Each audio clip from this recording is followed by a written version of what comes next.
Hi friends, కమ్మటి బీరకాయ శనగపప్పుని ఎలా తయారు చేసుకోవాలో చూద్దాం. ముందుగా 2 అవర్స్ పాటు పచ్చి శనగపప్పుని నానబెట్టుకొని స్టవ్ ఆన్ చేసి కుక్కర్లో ఆయిల్ వేసుకొని ఆవాలు జీలకర్ర వేసుకొని ఫ్రై అయిన తర్వాత ఆనియన్స్ పచ్చిమిర్చి వేసుకొని ఫ్రై చేసుకోవాలి. పచ్చిమిర్చి ప్లేస్లో మీరు ఎండుమిరపకాయలు కూడా వేసుకోవచ్చు. అల్లం వెల్లుల్లి కచ్చబిచ్చ దంచుకొని వేసుకోవాలి. పసుపు సాల్ట్ టమాటో కరివేపాకు లాస్ట్లో వేసుకోండి, ఫ్లేవర్ అంతా పోకుండా ఉండడం కోసము.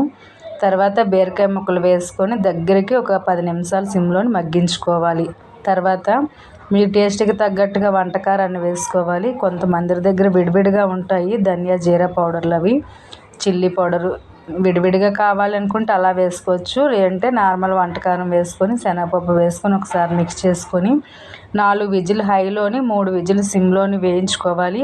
వాటర్ మాత్రం అస్సలు వేయకూడదు. తర్వాత చూసారా ఎంత బాగా తయారైందో.